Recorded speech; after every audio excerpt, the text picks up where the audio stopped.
Good morning সবাইকে। Welcome back to my another blog. এখানে দেখো তনি ঘুম থেকে উঠে পড়েছে। উঠেই মুখে এক গাল হাসি। ও গঞ্জ পাখি, গঞ্জ পাখি গো, ও গঞ্জ পাখি কই গো, ও গঞ্জ পাখি কই, গঞ্জ পাখি কই, এই গঞ্জ পাখি, গঞ্জ পাখি, লাড্ডু গোপাল, তোমার লাড্ডু গোপাল, তোমার লাড্ডু গোপাল, হ্যাঁ হ্যাঁ হ্যাঁ হ্যাঁ হ্যাঁ, এটা আমার লাড্ডু গোপাল। ঘুম থেকে উঠে ও বেশিরভাগ টাইম ভীষণ ভালো মুডে থাকে। উঠেই হাসাহাসি শুরু করে দেয়। আর আমার ঘুম থেকে উঠে ও একটাই কাজ থাকে, ওকে চটকানোর। ও দেখো না, বিরক্তি হয়ে বারবার আমার হাত সরিয়ে দিচ্ছে। আমি ওর গালটা ধরে যে কি করি, মানে আমি যখন এডিটিং করছি আমি ভাবছি এত বিচ্ছিরিভাবে আমি মেয়েটাকে ডিস্টার্ব করি আর ও বারবার আমার হাত সরিয়ে দেবে। ওর একদম পছন্দ নয়।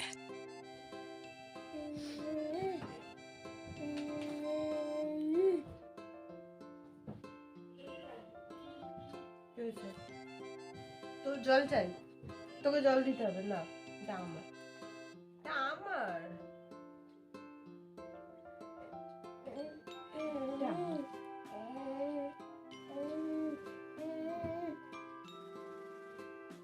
আমার ছাড়, ছাড়। যে যা খাবে ওর সেটা চাই। সবার জিনিস ধরে টানাটানি করবে, শুধু নিজের জিনিসটা বাদ দিয়ে। ওর নিজের খাওয়ার জিনিসটা খেতে দাও, জীবনে খাবে না। কে কি খাচ্ছে, কার হাতে কি রয়েছে, কে গাল নাড়াচ্ছে, কে মুখ নাড়াচ্ছে, ওর সেটাই চাই। আর সব সময় সেই দিকেই নজর ওর। একটুখানি ওকে বসিয়ে দিয়ে গিয়েছি আমি বিছানাটা তুলবো বলে, পাশে আমার জলের বোতলটা রেখেছি, সঙ্গে সঙ্গে ও নিচু হয়ে ওটা নিয়ে টানাটানি করে ওটাও খেতে দেবে। ভাগ্যিস চোখে পড়লো বলে, আবার ওটা সরিয়ে ও তিতারটা দিলাম, সেটা নিয়ে বসে পড়েছে। আর ওটা নিয়ে তো পুরো খাওয়া খাবি স্টার্ট করে দেবে। শুধু যে ওটা খাবে তা নয়, এই যে উল্টে শুয়ে রয়েছে ম্যাডাম, পুরো বিছানাটা খেয়ে ভর্তি করে দেবে। আর ওকে যে সারাক্ষণ যে ভাবি একটা গলায় লালাপোষ পরিয়ে রেখে দেবো, মানে সেটা পরানোও ভীষণ টাফ, কারণ ওটা পরিয়ে রাখবো ওটাও ভিজিয়ে দেবে। ও এই যে সোয়েটার পরে থাকে, খেয়ে খেয়ে সামনেটা ফুল ভিজিয়ে দেয়। ওকে কোনো কিছু পরিয়ে রাখা যায় না। আর এবারে সবসময় লালাপোষগুলো তো মানে কাপড়ের তো ভালো হয় না, আর ওইগুলো গালে দিয়ে চুষে চুষে খাবে। এবারে ওই জিনিসগুলো খাওয়া মানেও তো ওর শরীরে একটা জিনিস যা। আর শুধু রাখলে জামা কাপড় খেয়ে ভর্তি করে দেয়, মানে শুধু রেখেও ওকে আমার শান্তি নেই, কোনো কিছু যে পরিয়ে দেবো তাতেও শান্তি নেই। আর আজকের ওয়েদারটা এত সুন্দর, কি বলবো, মানে বহুদিন পর রোদ উঠেছে। ওকে নিয়ে আমি অনেক দিন পর একটু রোদের মধ্যে বাইরে বেরোলাম। নিজেরই এত ভালো লাগছে যে সকালটা এত সুন্দর, এত রোদও তাকাতেই পাচ্ছে না। এই একবার করে ঘুরছে, একবার করে মুখটা গড়িয়ে নিচ্ছে। আর আমারও মানে মুখেতে এত রোদ লাগছে, তাকাতে পারছি না। তার মধ্যে অনেকক্ষণ ঘরের মধ্যে ছিলাম, সকালে উঠে দেখছি এত সুন্দর রোদ রয়েছে। আর মানে ওকে নিয়ে আমি আর ঘরে থাকতে পারলাম না। আমি ওকে নিয়ে একটু বাইরে ঘোরাঘুরি করে আসি, অনেক দিন পর একটু বাইরে বেরোলাম। আর রোদ উঠেছে দেখেও না মনটা ভালো হয়ে যায়। এই ঠান্ডার মধ্যে এত সুন্দর একটা রোদ উঠলে যে কারোর মন ভালো হয়ে যায়। তার মধ্যে রোদের এত তেজ রয়েছে, রোদটা এত সুন্দর, মানে গায়ে লাগছে, মনে হচ্ছে না যে গাটা জ্বালা করছে, আবার যে মনে হচ্ছে না যে রোদটা খুব কম রয়েছে, মানে ভীষণ পারফেক্ট একটা রোদ রয়েছে। তো ভাবলাম ওকে নিয়ে একটু হাঁটাহাঁটি করি। অনেক দিন মেয়েটাকে নিয়ে বাইরে ঘাটেও বেরোয়া হয় না। আর এত সুন্দর রোদ উঠলে যেটা সবার প্রথমে আমার মাথার মধ্যে চলে, যে কতক্ষণে আমি আমার ঘরে যত জামা কাপড় রয়েছে কেচে মেলে দেবো। আর এইটাই হচ্ছে একটা সমস্যা হয়েছে আমাদের বাড়িতে, এখন কাজ হচ্ছে। কাকিমাদের বাড়িতেও কদিন কাজ হচ্ছিল, আমাদের বাড়িতে তো এবারে কাজ হচ্ছে। আমার বর থাকে না বলে তো কাজ হয় না বেশিরভাগ সময়। ও যখন থাকে বা মা যখন থাকে সেই সময়টা কাজ হয়, তারপর বাকি সময়টা কাজ আবার বন্ধ থাকে। কারণ মিস্ত্রিরা যখন নিজেরা নিজেরা কাজ করছিল, তো মানে খুব ফাঁকিবাজি কাজ করছিল। যখন কাজ বাজ প্রায় হয়ে এসেছে, দেখা হচ্ছে মাল মশলা সিমেন্ট এত কম কম দিয়েছে।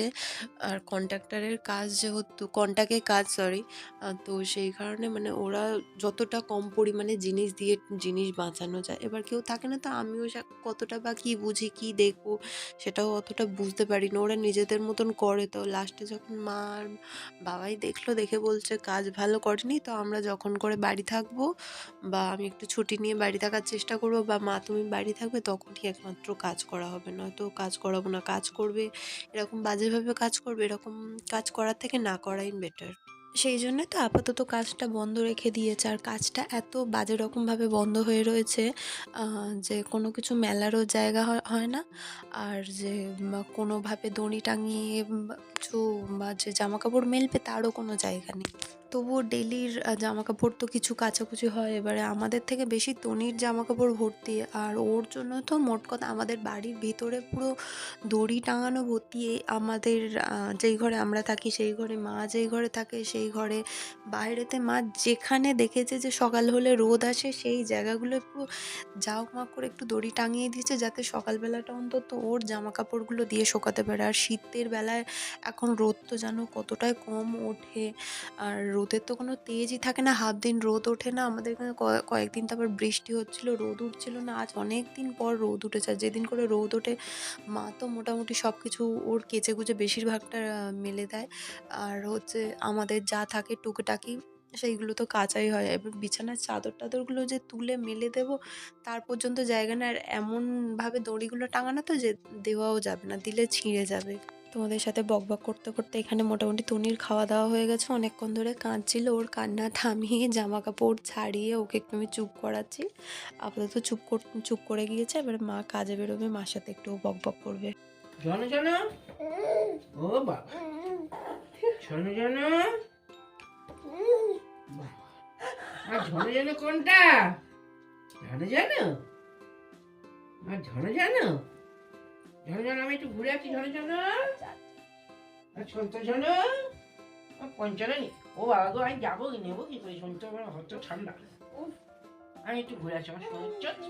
আমি একটু তোমরা দেখলে তো মা ডাকছে ওকে, ও পুরো সাড়া দিচ্ছে। ওকে এখন ডাকলে ও খুব ভালোভাবে সাড়া দেয়। ও জেনে গিয়েছে যে ওর এইসব নাম ধরে ডাকা হয় বাড়িতে। তো আমার শাশুড়ি ওকে ঝঙ্কাই বলে ডাকে, ঝঙ্কাই। আর আমার বর তো ওর ভুলভাল নাম ধরে ডাকে, মানে নামগুলো শুনলে যে কেউ শুনে হাসবে।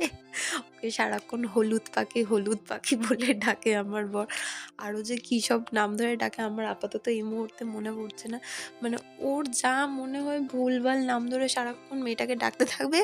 আর ওর মেয়ে সাড়াও দেবে। আমার বর যা ইচ্ছে নাম ধরে ডাকে, আমার মেয়ে সাড়াও দেয়। আমার মেয়ে জানে যে ওর এইসব ভুলভাল নামগুলো ওর বাবা দিয়েছে, ওর ঠাম দিয়েছে। আর ওকে ঝঙ্কাই বলে, তোর বলে পিমনি ডাকে, না আমার ননদ। আর হচ্ছে আমার শাশুড়ি ডাকে। আর বাদবাকি সবাই তনি বলে ডাকে। আর তা আমার বর ভুলভাল নাম ধরে তো ডাকেই বললাম। আর আজকের এত সুন্দর রোদ উঠেছে, ভাবলাম ওকে একটু তেল মাখিয়ে একটু রোদেতে দিই। কারণ অনেকদিন তেল ভালো করে মাখিয়ে রোদে দেওয়া হয় না। ওর সাথে গল্প করে গান গেয়ে ওকে একটু তেল মাখিয়ে দিচ্ছি। কারণ প্রত্যেকদিন এত বাজে ওয়েদার থাকে, মেয়েটা খাওয়া দাওয়ার পরে পুরো গা-হাত-পা ভিজিয়ে দেয়। তো তারপরে ওকে সঙ্গে জামাকাপড় ছাড়িয়েই গরম জল মা করে নেয়। তো সঙ্গে ওকে স্নান করিয়ে দিই। আর সেইভাবে খুব একটা যে তেল মালিশ করে রোদে-টোদে দেওয়া হয় না। ওই জাউমা করে একটু দুটো হাতে পায়ে দিয়ে আর ওকে তাড়াহুড়ো করে স্নান-টান করিয়ে, স্নান তো ডেইলি করাই না, ওই একটু গা-হাত-পায়ে জল দিয়ে, পেটে জল দিয়ে আর জামাকাপড়টা একটু ছাড়িয়ে নিই, মাথাটা একটু, পেটেটা একটু জল দিয়ে। কারণ দিদি বলছিল একদিন আমার দিদি যে, "ওকে ডেইলি স্নান করাবি না, যদি স্নান না করায় শুধু একটু মাথাটা ধুয়ে দিবি গরম জল দিয়ে, একটু পেটে জল হাত বুলিয়ে দিবি।" কারণ ওরাও তো গরমে সারাক্ষণ জামা-টামা পরে রয়েছে, শরীরের একটা গরম রয়েছে, ওতে থেকে শরীর খারাপ তো হতে পারে। আমাদের নিজেদেরই শরীর খারাপ হয়ে যায় যদি একদিন স্নান না করা হয়। আর ওরা তো বাচ্চা, ওদের তো আরও শরীর গরম। ওই জন্যে তো ডেইলি তো ওকে স্নান করানো হয় না। তো ওই ২-১ দিন ৩ দিন ছাড়া স্নান-টান করাই। মাথাটা ডেইলি ধুইয়ে দেবার চেষ্টা করি। আর আজকের এত সুন্দর রোদ উঠেছে। আর সকালে রোদটা উঠলে তো আমাদের বারান্দাতে পুরো রোদটা পড়ে। এত ভালো লাগে বারান্দায় পুরো রোদটা থাকে যখন ভিডিও বানাই, দেখবে পুরো মানে ফোকাসই নেয় না ক্যামেরায়। রোদের আলো থাকে, যার কারণে সবসময় দেখো ওই এখনো পর্যন্ত পুরো ঝাপসা ঝাপসা হয়ে রয়েছে। আমাদের পুরো বারান্দাটা রোদেতে ভর্তি হয়ে থাকে। ওই যে অনেকদিন পরে একটু সময় পেলাম আর এত সুন্দর রোদ উঠেছে বলে ভাবলাম ওকে একটু তেল টেল মাখিয়ে ভালো করে একটু মালিশ টালিশ করে দিই। ওকে এখানে তেল টেল মাখিয়ে ওর দোলার মধ্যে দিয়ে দিয়েছি। এটা আসলে হচ্ছে আমার ননদের ছেলের দোলা। আমার ননদ এখানে এসেছিল, তো ননদের ছেলেটা এরম দোলার মধ্যে ঘুমায়। আর এবারে বাড়িতে ওর এই একটাই দোলা, কাপড়ের দোলা। এবারে ওটাই যখন দিচ্ছে মানে ভীষণ ভালো, ননদের ছেলে ঘুমাচ্ছে। এবার ও ঘুমালে হচ্ছে আমার মেয়ে ঘুমাতে পারছে না, আমার মেয়ে ঘুমালে ও ঘুমাতে পারছে না। এবারে একটা দোলা নিয়ে দুজনের মধ্যে কাড়াকাড়ি প্রায় এরকম হচ্ছে। এবারে এ তো বিছানায় খুব একটা দিনের বেলা ঘুমায় না, সারাদিন দোলার মধ্যেই থাকে। রাত্রির টুকুনি শুধু ও বিছানাতে থাকে আর ও রাত্রির বেলায় দোলাতে ঘুমায়। আমার ননদের বর কোথা থেকে খুঁজে খুঁজে এনে ওকে ওই দোলাটা দিয়ে গেল। তারপর তো আমার ননদ এখানে যে কদিন ছিল, ননদের ছেলে ওই দোলাটার মধ্যে ঘুমাতো। আর এ তো এই দোলার মধ্যে থাকতো। তো আমার ননদ বললো যে এইটা এখানে থাকলে তবু ঝঙ্কায়ের হয়ে যাবে, ঝঙ্কাই ওর মধ্যে ঘুমাবে। তা আমি, আমার শাশুড়ি, আমার বড়দাই বলাবলি করছিলাম যে ও এর মধ্যে ঘুমাবে না, এটা ওর কাজেই লাগবে না। ওর একটা এরকম স্ট্যান্ড মতন রয়েছে দোলা করার মতন, ওটাই তো আমার মেয়ে শোয় না, দিলে ও এত জোরে জোরে লাফায় এটার উপরে যে কি বলবো। আর ওর লাফানোর চক্করে আমার মাঝে মাঝে মনে হয় না ওটা ভেঙে না পড়ে যায়। ও এত ওর ভিতরে নাচানাচি করে, এত কোদাকুদি করে। ওই জন্য কী করা হয়েছে, ওই স্ট্যান্ডটা খুলে পুরো রেখে দিয়েছি। এটা গাড়ির মতন এদিক ওদিক নিয়ে যাওয়া যায়। ওই যেহেতু বাড়িতে কেউ থাকে না আর আমি সারাদিন একা থাকি, ওকে কোথায় রাখবো কোথায় রাখবো, দু একটা কাজ করার হলে তো ওকে কোথাও রেখে দিয়ে যেতে আমার ভীষণ ভয় করে। দু একবার ওকে আমি খাটের মধ্যিখানে রেখে দিয়ে জাস্ট আমি একটুখানি পিছন ঘুরেছি, ও দেখছি ৩টে-৪টে পাল্টি খেয়ে পুরো ধারে চলে এসেছে। হাফ পাল্টি ফিরে গিয়ে ৪টা পাল্টি ফিরলেই ও পুরো পড়ে যাবে। আমি পাশ ফিরে দেখছি, মানে পিছন ফিরে দেখছি ওই অবস্থা। আমি ছুটে এসে ওকে ধরেছি। আর এইভাবে প্রায় ২ বার থেকে ৩ বার হয়েছে। মানে ও পড়তে, পড়তে আমি দেখে নিয়েছি ও বেঁচে গিয়েছে। তাই জন্য আমি কী করি, ওই গাড়িটার মধ্যেই ওকে প্রায় সময় রেখে দিই। যখন কেউ থাকে না, ও জেগে টেগে থাকলেও ওই গাড়ির মধ্যেই থাকে। আমি বাবা টেনশন ফ্রি থাকি। তুই উল্টে যা ওর ভিতরে, নাচানাচি কর, কোদাকুদি কর, যা ইচ্ছা তাই কর। আমি অন্তত টেনশন ফ্রি থাকি যে না বাবা ওর মধ্যেও ভালো থাকবে। এদিকে তোমাদের সাথে বকতে বকতে আমার তো হাফ কাজ হয়েই গেল। ওকে তেল টেল মাখিয়ে রোদে দিয়ে স্নান টান করিয়ে ঘুম টুম পাড়িয়ে দিয়ে আমি একটু পাড়া বেড়াতে বেরিয়েছি। দেখলে তো আজকের এত সুন্দর রোদ বেরিয়েছে, বাইরেটা কত সুন্দর ঝলমল করছে। আমার এত ভালো লাগছিল, এতদিন পর রোদ উঠেছে। আমি ভাবলাম একটু হাঁটতে হাঁটতে রাস্তার দিকটা ঘুরে আসি। তা এদিকে দেখছো এই দুটোটা আমার পিছন পিছন আসছে, ও হচ্ছে আমাদের বডিগার্ড। যে যখন রাস্তায় বেরোবো তার পিছন পিছন হাঁটতে হাঁটতে যায়। আর ওকে খেতে টেতে দেওয়া হয়, তো একদম ছোট্টবেলা থেকে আমাদের বাড়িতে থাকে তো। তো সেই কারণে যে যখন ওকে পারে খেতে দেয়, ও যে যখন বের হয় রাস্তা দিয়ে সবার সাথে হেঁটে হেঁটে একটু একটু করে যায়। ভীষণ ভালো কুকুর, কাউকে দেখে ডাকেও না, কিচ্ছু করে না। আমাদের এই পাড়াটার মধ্যেই সবসময় থাকে। আর এদিকে আমি আমার বোনের সাথে বকবক করছি। আজকের হচ্ছে আমার মায়ের জন্মদিন ছিল। তা আমি বোনকে বলছিলাম, আমার বোন আর আমি ভীষণ কনফিউজ ছিলাম কি আমার মায়ের কি আজকের সত্যিই জন্মদিন না জন্মদিন নয়। তারপরে মাকে তো অনেকবার ফোন করার চেষ্টা করলাম, মাকে তো ফোনে পেলাম না। ওই জন্য বোনের সাথেই বকবক করলাম, করে তারপরে কনফার্মেশন নিলাম যে না আজকেরই মায়ের জন্মদিন। তো আমি একটু স্টেটাস লাগালাম আর একটু ফেসবুকে ছবি টবি দিয়ে মায়ের জন্মদিনের জন্য। আর মাকে ফোন করলাম, মাকে তো ফোনে পেলাম না। তারপরে মা সন্ধেবেলায় ফোন করলো বাড়ি যাওয়ার সময় ট্রেনে করে, তখন মাকে একটু উইশ করলাম। খুব ইচ্ছা ছিল একটু বাড়ি যাওয়ার, কিন্তু বাড়িতে তো যেতে পারলাম না। আমাদের বাড়ির ওখানে যা ঠান্ডা, এখন বাড়ি যাওয়া মানে মোটামুটি কি বলবো একদম অবস্থা খারাপ হয়ে যাবে। আর এখানে আমার বোনের সাথে কথা বলতে বলতে ওকে একটু ভিডিও কলে নিয়েছি। ও তো মোটমাট আমার উপর চিৎকার করতে আরম্ভ করে দিয়েছে যে তুই কথা বলতে বলতে তুই রেকর্ড করছিস কেন জিনিসটা। আর আমি যদি এটা দেখিয়েছি ও দেখে না, ও মোটমাট আমাকে গলা টিপে খুন করে ফেলবে। আর কিচ্ছু বলার নেই। ওর সাথে বকতে বকতে অনেকটা দুপুর হয়ে গিয়েছে, তাই ভাবলাম আমি একটু ঘরের কাজকর্মগুলো করে নিই। আমি এখানে ঘর দরগুলো মুছে আমি স্নান টান করতে চলে গিয়েছিলাম। স্নান টান করে এসে আমি একেবারে ময়েশ্চারাইজার মাখতে চলে এসেছি, কারণ শীতকালের সময় সবার স্কিন এই সময় ভীষণ টান টান ধরে। আমি নিজে একটু ময়েশ্চারাইজার মাখলাম, একটু লিপ বাম লাগালাম, ওর একটু লিপ বাম লাগিয়ে দিলাম। আর মহারানী তো নিজেকে আয়নায় দেখতে মানে ব্যস্ত, যে নিজেকে আয়নায় দেখলে কি পরিমাণে খুশি হয়ে যায় কি বলবো। মানে আর নিজেকে আয়নায় দেখতে ভীষণ ভালোবাসে, যেদিকে আয়না দেখতে হবে সেদিকে দেখবে। আমি বুঝতে পারি না না যে ও নিজেকে দেখে নাকি ভাবে যে আয়নার পিছনে ওর মতন আরেকজন একটা বাচ্চা রয়েছে। তো ওর একটা এখানে ছবি তুলেছিলাম। একটা না অনেকগুলোই তুলেছিলাম। এই ছবিটা বেশি ভালো এসেছিল তাই দিলাম। আর সারাক্ষণ হাত খেতে ব্যস্ত, যে এখানেও হাত খাচ্ছে। ঘুম থেকে উঠেই ওর বদমাশি শুরু। ঘুম থেকে উঠেই বদমাশি করছে। আর ক্যামেরা তো নিজেকে দেখলেই শুধু হাসি, হাসি। সারাক্ষণ শুধু দুষ্টুমি করবে দুষ্টুটা।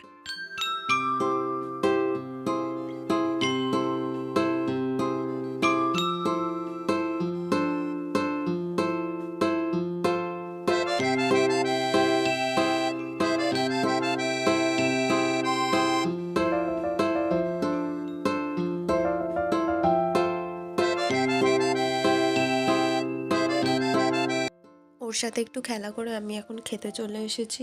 আজকে রয়েছে উচ্ছে চচ্চড়ি আর বোধহয় ওই বিটুলি দিয়ে সব সবজি দিয়ে চচ্চড়ি আর মাছের ঝাল হয়েছে আজকে। আগে আমি এসব কিছু খেতাম না, এখন সব কিছু খাই। আর গালে প্রথম বাইট নিতেই সঙ্গে সঙ্গে একটা কাঁচা লঙ্কা গালের মধ্যে। আমি এক ফোঁটা ঝাল খাই না, আর আমার গালেই বেছে বেছে আমার পাতেই লঙ্কাগুলো পড়ে। খেয়ে দিয়ে চলে এসেছি, এসেই ওর এবারে দুপুরবেলার অনেকগুলো ওষুধ রয়েছে সেইগুলো খাওয়াতে হবে। তার আগে ওর সঙ্গে একটু খেলা করে নিচ্ছি, নয়তো সঙ্গে সঙ্গে ঘুম থেকে উঠেছে তো এক্ষুনি ওষুধ খাওয়াতে বসলে এক্ষুনি কান্না শুরু করে দেবে।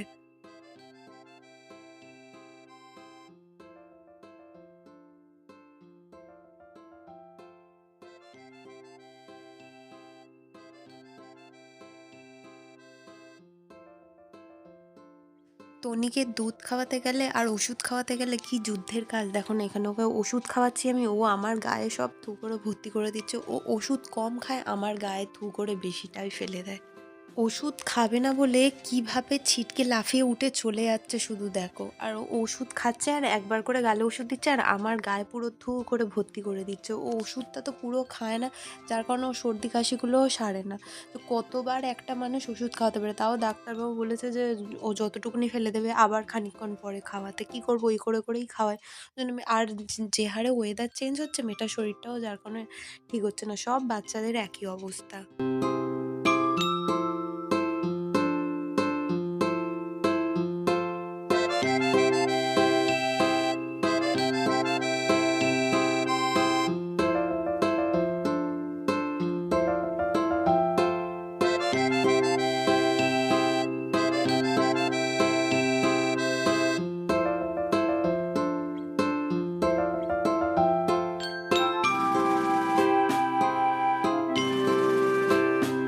আজকে ভ্লগটা আর বেশি বড় করছি না, ভ্লগটা এখানেই শেষ করছি। দেখা হবে পরবর্তী কোনো ব্লগে। আপনারা সবাই সুস্থ থাকবেন, ভালো থাকবেন। দেখা হচ্ছে পরবর্তী কোনো ব্লগে। Tata, bye bye.